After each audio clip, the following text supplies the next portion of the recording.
Assalamualaikum warahmatullahi wabarakatuh. Perkenalkan, nama saya Safa Rahmaniara Budi dari kelas KM 103 Prodi Ilmu Komunikasi Universitas Cyber Asia.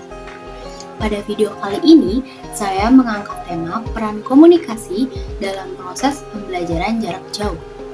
Video ini bertujuan untuk memenuhi ujian tengah semester mata kuliah pengantar komunikasi digital di Universitas Cyber Asia. Pertama, saya akan menjawab pertanyaan nomor 1, yaitu pengertian komunikasi. Komunikasi merupakan aktivitas yang melekat kuat pada kehidupan masyarakat.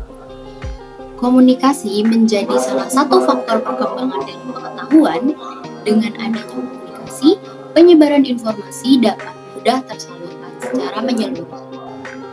Pengertian komunikasi secara etimologis atau secara bahasa berasal dari kata Latin communicatus yang bersumber dari kata komunis. Komunis memiliki makna berbagi atau menjadi milik bersama. Jadi dapat ditarik kesimpulan bahwa komunikasi adalah kegiatan tukar-menukar pesan yang bertujuan untuk menyelaraskan satu makna atau kesepahaman antara komunikator dan komunikan. Sebagai salah satu contoh, yaitu kegiatan belajar mengajar daring jarak jauh. Seorang guru menyampaikan materinya melalui Zoom meeting kepada muridnya, dengan harapan antara guru dan murid tersebut dapat memiliki satu kesepahaman terhadap materi yang disampaikan. Kedua, pengertian pesan nonverbal. Komunikasi nonverbal adalah kegiatan tukar-menukar pesan yang bukan berupa kata-kata terucap dan tertulis. Dengan demikian, pesan nonverbal adalah pesan atau informasi yang disampaikan berupa selain kata-kata. Pesan nonverbal memiliki fungsinya dalam kegiatan komunikasi. Pertama, repetisi atau mengulang kembali gagasan yang sudah disajikan secara verbal. Misalnya, saat kita memuji sesuatu, terkadang kita juga mengacukan jempol untuk menegaskan hal yang dipuji tersebut adalah hal yang bagus. Selanjutnya, substitusi atau menggantikan lambang-lambang verbal, misalnya memberi tanda oke dengan tangan, menunjukkan persetujuan tanpa mengeluarkan sepatah kata pun. Lalu kontradiksi atau bertolak belakang dengan pesan verbal yang disampaikan. Contohnya, tertawa yang dibuat-buat atau dipaksakan seraya berkata, "Jokes kamu lucu banget."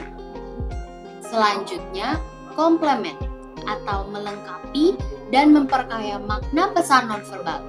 Misalnya, munculnya keringat dan lirikan mata yang bergerak-gerak saat ketakutan. Hal ini menunjukkan rasa takut yang amat sangat tanpa harus mengeluarkan kata-kata. Terakhir, aksentuasi atau menegaskan pesan verbal. Misalnya, menutupi wajah atau menundukkan kepala saat merasa malu. Lalu pertanyaan selanjutnya, bagaimana komunikasi nonverbal berpengaruh dalam proses pembelajaran jarak jauh dan bagaimana pesan nonverbal yang baik dalam proses pembelajaran jarak jauh atau PJJ. Menurut saya, komunikasi nonverbal cukup berpengaruh dalam proses pembelajaran jarak jauh. Seperti saat diadakan Zoom meeting, para mahasiswa dapat melihat bagaimana ekspresi, gestur, atau intonasi seorang dosen dalam menyampaikan materi pembelajarannya. Begitu juga sebaliknya, bagaimana dosen dapat melihat ekspresi dan gestur mahasiswanya untuk mengetahui tanggapan yang ditampilkan menunjukkan bahwa mahasiswa dapat memahami informasi yang disampaikan oleh dosen. Selanjutnya, pesan nonverbal yang baik dalam proses pembelajaran jarak jauh, salah satunya penggunaan pesan nonverbal seperti penegasan-penegasan ulang, yaitu mengangguk, menggeleng, perubahan postur, atau bisa juga dengan memberikan contoh ilustrasi dalam penyampaian materi seperti simbol-simbol atau gambar. Ketiga, Bagaimana suatu komunikasi terbilang baik dan efektif? Komunikasi yang menghasilkan umpan balik atau feedback merupakan salah satu aspek keefektifan proses komunikasi.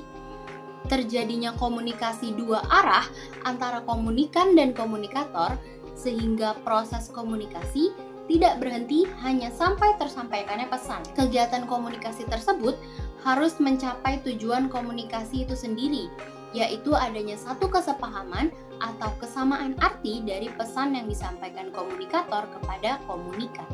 Kapan komunikasi yang baik dan efektif terjadi dan kapan kita memerlukannya? Komunikasi yang efektif diperlukan saat terjadinya miskomunikasi antara komunikan dan komunikator.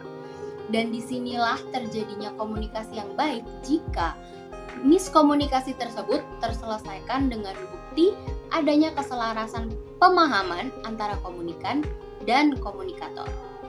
Selanjutnya, tantangan terbesar untuk menciptakan komunikasi yang baik dan efektif adalah munculnya hambatan-hambatan saat kegiatan komunikasi berlangsung. Seperti dalam proses pembelajaran jarak jauh, salah satu hambatan yang sering terjadi adalah gangguan sinyal. Contoh, saat Zoom meeting, seorang mahasiswa tidak dapat mendengarkan atau memperhatikan materi dari dosen dengan baik karena sinyal yang tidak stabil. Akan tetapi, dibutuhkan juga usaha-usaha untuk meminimalisir hambatan-hambatan tersebut, yaitu jika diambil dari kasus tadi, mahasiswa dapat meminta rekaman Zoom meeting atau bahan materi yang dipaparkan oleh dosen tersebut. Demikian video jawaban dari soal-soal ujian tengah semester mata kuliah pengantar komunikasi digital. Kurang lebihnya mohon maaf. Pak Maman lagi bersih-bersih. Cukup sekian dan terima kasih. Wassalamualaikum warahmatullahi wabarakatuh.